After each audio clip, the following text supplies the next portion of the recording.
Welcome back into the channel. I'm Ryan Ripken, and we got another special guest. So what's up? I'm Ryan Mountcastle, and I play baseball for the Baltimore Orioles. You do play baseball for the Baltimore Orioles. Mountie, how we feeling, man? Feeling good, man. Feeling good. Happy to be here. Happy to be on the show. Yeah, so we talked about it. It's been a long June. How's the body? Are you getting enough stretching in? Are you staying mobile? But like in all seriousness, this is a grind. Yeah. Like like we were talking about a little before, just this month only having one off day, and it's 100 degrees out every game, and it's that sort of point in the year. I don't know how many games we've played, but seems like a decent amount. It starts to wear on you a little bit, but besides that, and mentally and physically, I can still go out there, get in the cold tub a little bit extra lately, and trying to help my body recover a little bit. Yeah, man, that's all you can do. I mean, we actually Tristan McKenzie was trying to give hip mobility techniques to Zach, which we are going to. I'm getting on it. It's going to happen. Yeah. Do you have a routine? Like, do you have a routine in the weight room? Or are you getting on the foam roll there? Like, what's yeah. You always right when I get in there, foam roll straight to the back, crack the back, and then I got a couple other things I do before I go hit in the cage. But that's a must. The foam roll is a must. It's honestly, when you lay right back, Zach, it's something. Even as bad as the day it was before, good. You get there and you just sit and you just hear the sensation. If it doesn't crack, you're kind of pissed, but like you're waiting for it. Like that was that satisfaction. If nothing else goes right today, I get that crack in the back. But yeah, so what is it? It's as we record this, it's June 26th, and I'm sorry if you see a creature moving around the studio right now. It's bring your pup to work day for Ryan. So I love it. You got it. You'll see Ollie over here. He's a beast, man. I think he was playing "Oh Whoa His Pup." He was really acting down the dumps, and I'm have to go take him to the vet. And I think he's fine now. I think he just wanted to get out of the house. I just need a treat. That's all. Yeah. Well, the treats got him a little bit husky for a moment. Now he's slimming down. Okay. Yeah, and he's a good boy. You want to say hi? He's on his cutting stage. Yeah. We're getting ready for. You're aware of hot. It's like hot girl summer. They say it's hot boy summer. It's really hot guy autumn is what we're trying to shoot for. Okay. Hot guy autumn. That's where the hip mobility comes into play. Yeah, flexible hip autumn. So I'm sure those exercises look great.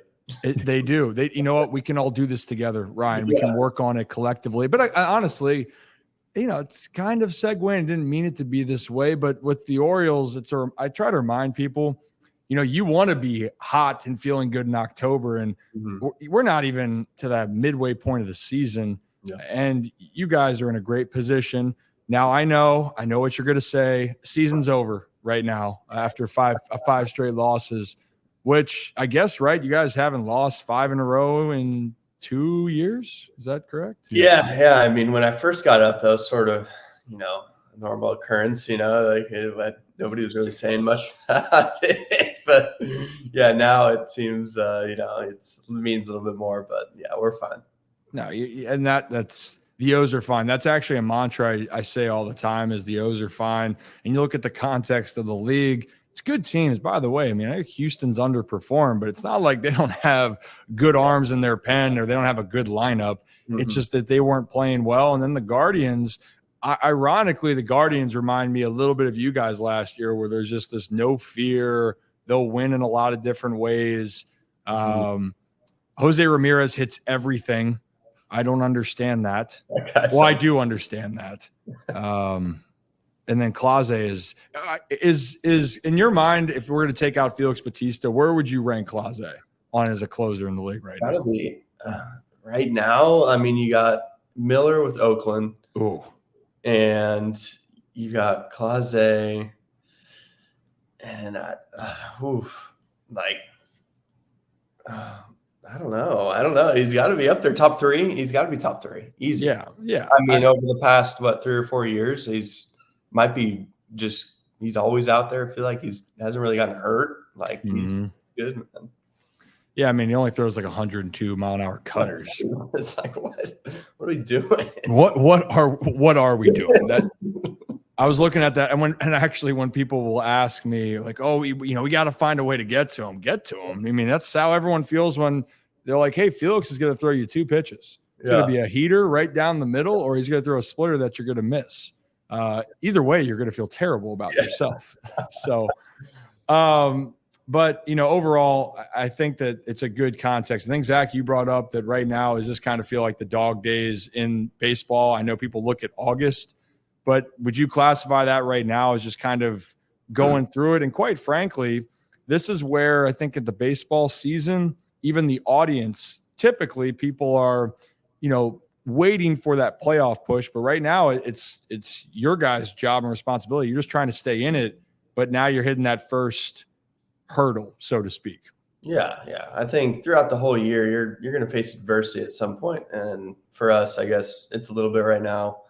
But I mean, over this past month, like I said, we've only had like one off day, and we're grinding it out. Every team we play this month is, I think, probably right around, if maybe a little bit below 500, but most of them are above 500 and really good teams. So to have the record that we have right now, even after this month, is really good. But yeah, this little skid just sort of is what it is. It is what it is. I mean, I don't know what your longest losing streak in professional baseball was. I can remember, I think mine was 13. I think ours was it? I don't know. It was 21. It might have been 19. Oh, it was 19. That was a good time. It was 19. I popped champagne after because there were 2 losing streaks that year, and that video of me popping champagne was after the 14. Yeah. Well, it was 19, and then we finally won, but it was like a home game. And then it turned into the road losing streak. And I'm like, oh my gosh. It's like 14 games on the road. I'm like, oh, here we go. Here it is. And like I'd say this because it's context, right? And I think that people do forget how hard it is and how quickly you guys turn things around and how successful the team is in comparison to the rest of the league. And then on top of it, the Orioles, when they won the World Series, and actually I know your dad probably knows this, Mountie, is that, the Orioles, they had 2 7-game losing streaks during the 1983 season, and they ended up winning the World Series. So I'd rather you guys be hot guy autumning in October than, trying to get your bronze on and trying to play really good right now. But that was a terrible analogy, wasn't it? No, actually. You like that? That sort of worked, man. I like that. Yeah. Hot guy autumn. Oh, hot guy autumn. Get it trending. We got to put it on a shirt.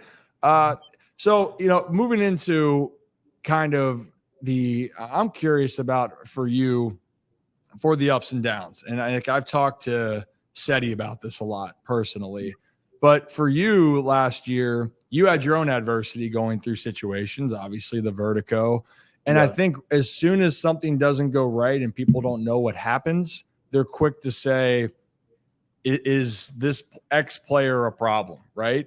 Yeah. And for you, everyone's going, well, hey, Mountie's struggling. It's like, well, he's not right. How do you, can you talk a little bit about that, but then also the mental side to kind of stay out of your own head? Because that's really the biggest game. And also touch on when you physically don't feel good, how that affects your mentality. Yeah. Well, physically, it's like, dude, if you're at this point in the year, like you're going to wake up and something's just going to hurt, something's not going to feel great. Right. Whether it be, your back, your knees, your ankle, like something's not going to feel great. So that's when you just got to go in each and every day and try to, do whatever you can to get ready for the game. But and mentally too, if you're a guy who's out there playing every day, it just, it could be draining at times, but you just got to find a way to, figure out, what sort of motivates you to go out there each and every day and keep playing hard. And it's definitely not an easy sport. And I think it's got to be, mentally and physically, it's so demanding. It's definitely not easy. And the thing too is, it's unlike a lot of other sports. It's not a matter of if you fail; it's a when, and then and you're always I mean, how long are you going to fail? And that's the part of it where guys can go months not playing well, and then you can have the best stretch, and I'm sure last year you kind of felt that. Where was it July last year where you're just like, screw it, I'm going to hit every ball, or is that August? I think so whenever the All-Star break was, I think sort of after that. Because I came back with one game in the All-Star break, right before the All-Star break. In Minnesota. The 1 o'clock game in Minnesota, and I got a hit. Honestly, it was actually one of my favorite points in my career, because I was like, dude, I don't know if I got it anymore. Like, this vertigo thing really messed me up. And I got a hit the one at bat I had in Minnesota, and Colton pinch ran for me, and I about put my hat towards the crowd. Like, everybody in the dugout was applauding me. They're like, "Oh, he can actually still hit. It's unbelievable." So he still got it. He still got it. And then I came back after All-Star break, and they played pretty well. Yeah, I'd say so. But man, that's the fun moments. It's those tipping moments where, and you guys are aware of it. You're keeping light with it, but you do have that doubt, even the best in the world. And I think that some people, that's why I'm always in your camp on this, is, you can't discredit what the veterans have already done. And it's crazy. You're a veteran now. Does that feel weird? You're getting a little up there, man. I don't know about that. I'm in this weird middle ground, man. I don't know what I am. But I feel like I'm just cool with everybody. I wouldn't say I'm much of a veteran, but I guess if a guy like a Heston comes up, or some of these guys that are sort of new to it, I'm a veteran to them, but that's about it. Do you put your arm around them? You're not. Yeah, follow me around. I'll show you the ropes. Yeah, it sounds like Ryan. So we now have a new classification. There's rookies, veterans, and then in between is cool with everyone. That's just it. It's cool with everyone. I'm just chill. Chill. Yeah, it's you're not I haven't been around long enough, but I've been around a little bit more, and that's okay. Yes. I'll help you out. Yeah. But I can't help. I'm going to do my best. Go team type of thing. But I think what I was trying to get at here is you've had success at the big league level. And I think that even when you have the struggles, that's the hardest thing. And one thing, this is actually what I'm fascinated with. You got off to a very good start, and shout out. I'm glad someone broke that rookie home run record. It was ticking me off for all those years. So thank goodness you did that. 33, right? Yeah, 33. Then they moved the wall back. And then they moved it back. It might stand the test of time. Dude, well, because that's your fault. I honestly think that Elias called and said, you know what, it's helping one player, but it's hurting us otherwise. So Ryan's got enough strength. He'll figure it out. He'll be all right. Yeah, I think you'll put it. I seen you hit him over the bullpen, so you're fine, man. I only got to hit it 110 to hit a home run left. It's not that hard. That's easy. 110, 450. You're good. No worries. But the thing is, I am curious about this. Do you remember coming up? And I know when you came up to the big leagues, there's a different kind of timing, just with everything coming out of COVID and all of that. But for the adjustment period to the big leagues, because I think that's a hard thing more than ever. I think some of the young guys have this status that they need to perform, but they're also not getting the everyday bats. Can you just touch on what that felt like for you adjusting at the big league level? Yeah. So when I first came up, COVID year, had a really good year. And then I'm just sitting there. I'm like, wow, it was sort of a little easier than I thought. I'm like, maybe, I was like, I could see the ball better. The lights are better. And I was like, man, and then I go into the off season. I'm like, oh, this is easy, man. And then, the first month and a half of 21, it just sort of smacks me in the face. It's like, they got a scouting report on you now. They know how to pitch you. I'm hitting $150, and I'm like, oh my gosh. I'm looking behind my back, and I'm waiting for somebody to send me down. I'm like, this is brutal.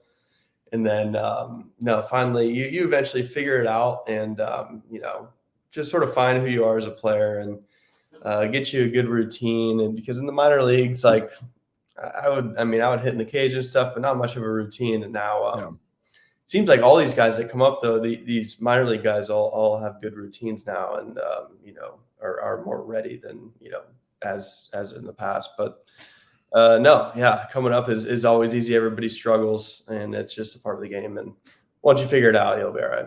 Yeah, and I think that's the part too. And the one fortunate thing for you, and sorry about all the losing. I still remember, I think when Wilkerson got sent back down, and then we were on a losing streak in AAA. So he hadn't won for a calendar month yet. So he's like, I don't know what winning feels like right now. It was a tough stretch. But you had the opportunity with, you and Seti and specifically like in 21, getting regular at bats. And now at the prospects, they're playing every day. And then when they're coming up here, they're not in the lineup every single day. I mean, even you're not in the lineup every single day. You play a lot, but you've understood how to master at the big league level. Some of these guys haven't. And what I mean master is that you've proven to yourself, not that you have mastered the big leagues. You thought that once. Shame on you. Never again. That's what you think. Yeah, and that was against Toronto too, right? The first homer for you was against homer Toronto. Was in AAA ballpark in Buffalo. Okay, so I was just going to ask that. Do you think you're one of the only people who first major league home run came in a minor league ballpark? There had to be a couple that year. Yeah. I would assume, but yeah, it's got to be there's very few for sure. Yeah, that just seems like it don't happen. Anything. Yeah. Yeah. And well, then it carried over to Toronto. I don't know what's happened or what you're doing. We don't even have to talk about it, but clearly you don't like blue, right? Yeah, or I do like it. I don't know. Or I do like, I don't know. The visuals, the background visuals are good there. You see pretty well. I wish I had the clip pulled up right now because Tim Meza, the lefty for them, he came in studio here and we were talking, and we were talking about Aaron Judge and Juan Soto, and he's like, he just talked about Aaron Judge and Juan Soto. That's how we view Ryan Mountcastle right now, and I don't know what to do. And I'm like, I needed that today. You needed that today. Well, you want to get pumped up. We are here because we're not veterans or prospects either. No. We're just cool with it. Yeah. Cool with everyone. Cool with everyone. That's it. I love it. Yeah. What else we got? I guess you've had a great year. Things have gone well. I guess the obvious question then, Zach, is to ask of, have you voted for yourself, and have you reached the limit of how many times you can vote for yourself? No, man, I don't vote. I haven't voted yet. I got my family doing all that. They all got a group chat and good all voting. And so we'll see what happens, but just pretty cool to be, even in the conversation. Never really thought, and I've put the work in my life, but never really thought I'd, be at that point in my career and be an all-star. Yeah, well, and let the chips fall where they may. But I told all the guys this, and I tell people I came into the organization and I played against you. I still bring up that moment in Hagerstown. Hagerstown's the Nationals low A team at the time, does not exist anymore. Yeah.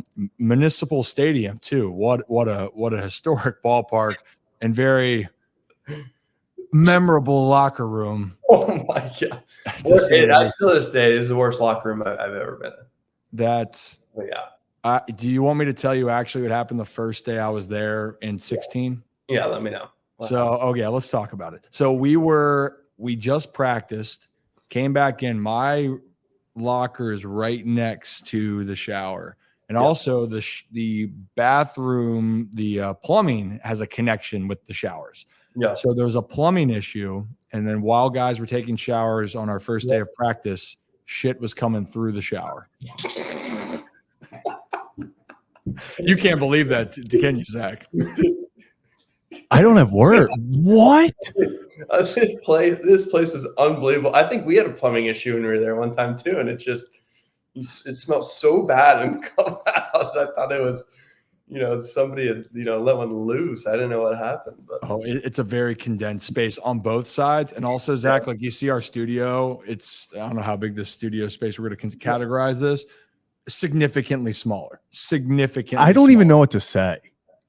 Oh, we'll have like when I said rip, we'll have a rip after dark truly, and we'll have the guys on to talk about things we can talk about, just like the grind of it. And you heard Tristan talk a little bit about the jokes of it, but man, you haven't lived. And then on top of it, then we have opening day like 2 days later, and then Seti is smacking balls around. Then Mounty's like, oh, it's starting to snow. Let me hit a fastball above my damn head out to right center or whatever the hell you did. You remember that? That's one of those swings I do remember. I was like, how did I get to that? It was like up here. You have a gift of hitting the ball out of the zone. I tell people that actually it's fun now. I get to break down guys, and I still remember you in spring training facing Blake Snell. Yeah. Coincidentally, and I remember he blew a heater by you a couple times, and then you smacked a curveball way out, and you're like, I glad he didn't throw the fastball again. But then when you were in San Diego last year and you were battling, and then he threw a curveball down low and you went down and get it. Are you even, I tell people when they say, and again, it's about pumping you up here, but also I mean it, is what you've done. I told people you were the best pure hitter I had seen come through the system. I don't consider what the Gunners and the Adleys, but I'm like, dude, like it was death taxis and Mounty's going to hit the shit out of the ball. That was the three things you could count on. So what makes you special is being able to do damage on that. So on any pitch out of the zone, you don't even worry about it, or you just kind of trust yourself that you can put a good swing on it? Yeah, like if I feel like I can put a good swing on it, I think, like you said, the Blake Snell ball, I was like, oh, I right when I go back to the video, I'm like, that was right down the middle, it was like, it's got to be like right above the knee, right? And I watch it, and it about lands in the dirt, and I scooped it out, and I was like, oh, well, I guess it wasn't down the middle, but no, just I don't know. Some pitches just look pretty good that I guess most people wouldn't really try swinging at for me. I don't know why, but it's a blessing and a curse sometimes. But I mean, yes, but that's what makes you. I mean, I've had this conversation over and over with a lot of players. It's if you're in a good position to hit, it don't matter where it is. You can put, especially when you can put the ball out of the ballpark at any part at any time, you take that. I mean, another guy, Anthony Santander, I laughed when I look at the amount of high heaters he hits out of the ballpark. I legitimately did a breakdown of him the other day of like, yeah, Tony's having a hot June. Like 6 of those are with like 2 strikes and the ball's up here. Yeah. And they're like outside too. And I don't get. How do you do that? I don't know.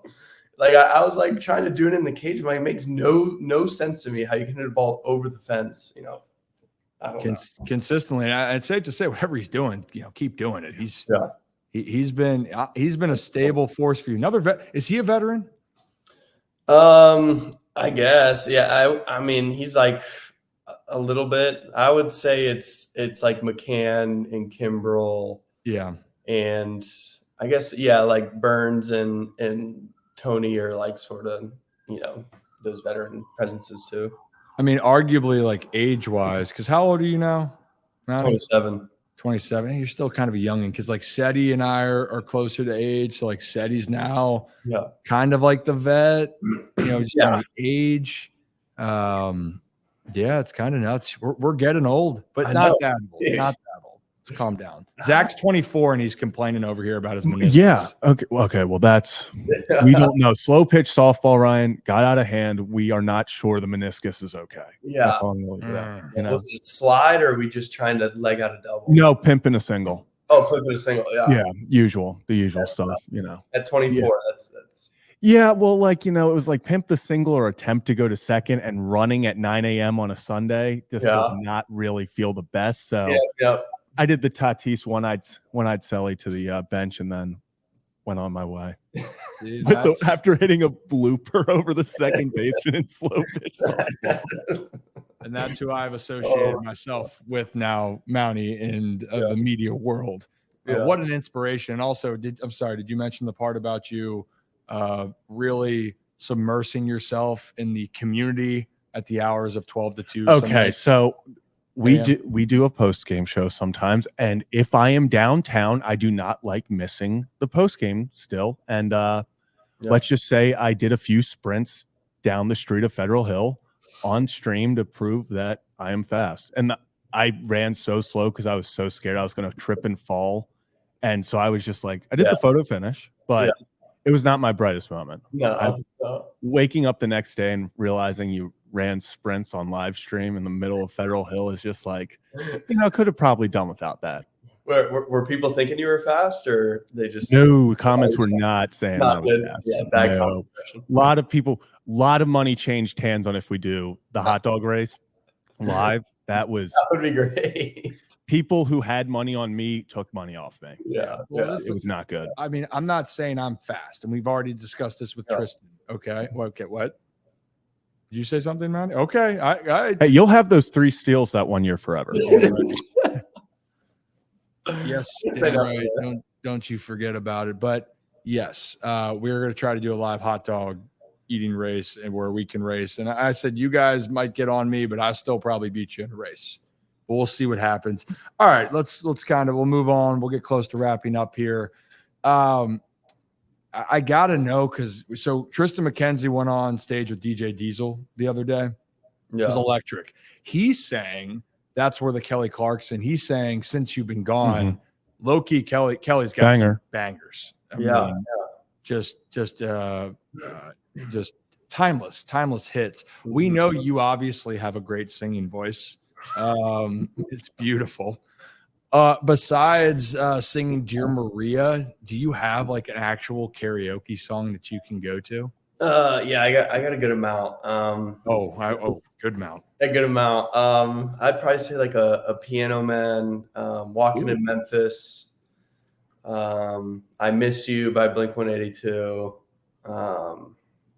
Trying to think some other ones. No.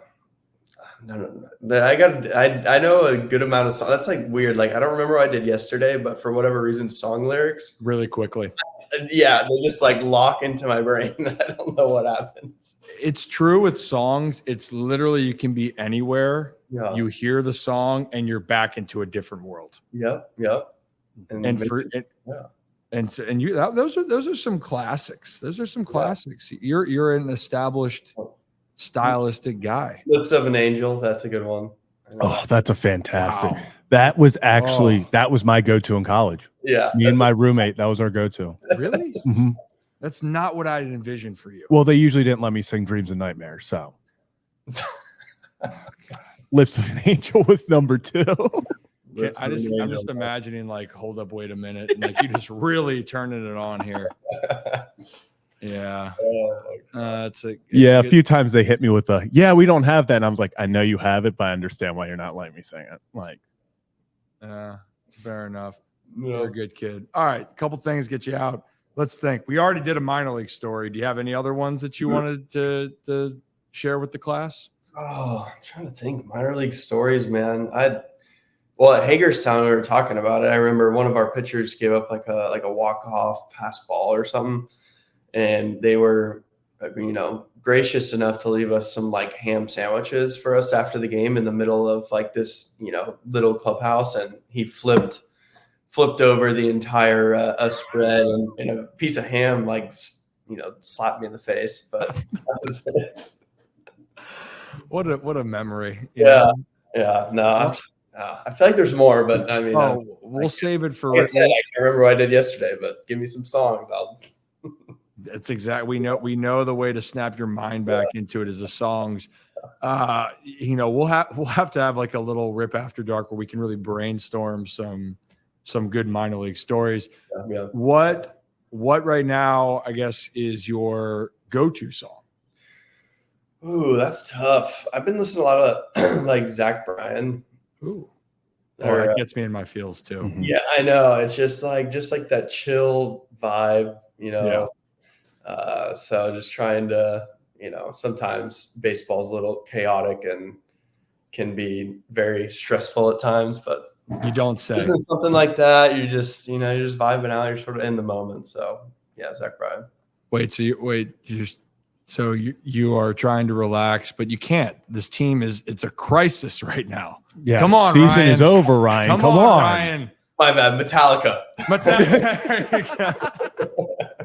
Oh, and that got Ollie going. Ollie, come back here, buddy. Yeah.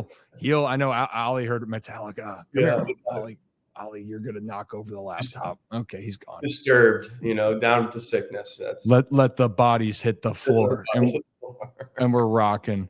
No, I love it. Okay, last one, get you out of here, okay? Controversial, and it's brought to you by our friends over at Stuggies, which is in section 69, which you will not obviously be there because why? You're going to be on the field. Have you ever had the crab mac and cheese hot dog, by the way? No, I haven't. Would you be willing to try it? Well, yeah, that sounds amazing. It does sound amazing. Well, it sounds like a lot. I mean, there's a lot going on there, but there's a lot going on, but it is tasty. Hand up there, it's tasty. But this is not what I was going to. This is not the controversial part. This is okay. Now you're just getting a hot dog, okay? And I would consider the crab mac and cheese as toppings, right? It's a specialty dog. I'm just talking about condiments, okay? That's like a whole meal. Like normally a dog isn't like a whole meal. Correct. Like it's literally you're getting sides on a hot dog. But for right now, we're just saying normal hot dog, condiments, or you can eat it plain. Ryan Mountcastle, what's going on your dog? I mean, I feel like I'm just too basic, man. You already know what I'm gonna say. Say it. Just ketchup, man. Oh no. Dude, I'm not a mustard guy. Like I'll eat a mustard, like a little bit of mustard when I get like a McDonald's like hamburger or something. I won't say like no mustard. I'll just eat it. Mm-hmm. But yeah, no, like the mustard isn't my thing, or like the relish. I like a cheese dog, I guess. Like, can we cheese? Does that count as like that's a topping? That's a topping, yeah. That's not traditional. You can I thought you were gonna say plain. When you're saying basic, nothing's more basic than a plain dog. Yeah, but like who does that? You know, I do that. Thank you.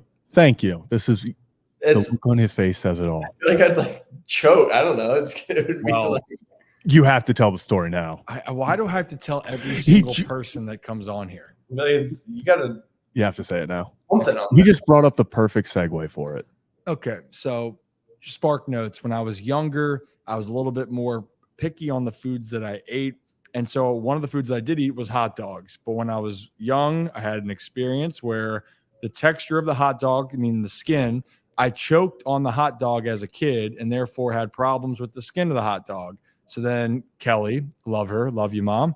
Yeah. She would then cut off the hot dog skin and I would just eat a skinless dog. Just the thought of what that looks like sounds sort of gross. Thank you. It's just straight out of the, I don't know. Oh. Can you just love me for me? Ryan, and this was when I was a kid. I'm not doing this now. We are not sure. Yeah, like I don't know what that looks like, and I'm starting to imagine it, and I don't like it. I don't like where I'm at. Do you? I mean, if you really need a visual, I'll come to the stadium and we can practice this. We're not skinning a hot dog. That's not science project featuring Ryan Mountcastle. Let's dissect this thing. Oh my god! It's like one of those Orioles media like short videos, and it's just you teaching Ryan how to skin a hot dog, and everyone's like, "Why is this being recorded right now?" Yeah, it's like taking the breading off of like a McDonald's chicken nugget. You know, it's like that is the perfect. No. That's way that's different. No. I don't think it's that's what different. I'm imagining right now. Like just like that's. Oh, this has been fun, Ryan. You know what? Thanks, man. It was great. It's great to see you. Great to see you. But hey, all seriousness, be healthy. I actually am gonna get you a skin dog now. We're gonna do it. You just set this up. You guys roasted me. It's happening. But Ryan, I appreciate your time. Stay healthy, be good. I will go vote for you, just like the rest of the crew will go vote for Ryan Mountcastle. Get him to Texas, but above all, be good. All right. All right, you too, man. Thanks for having me.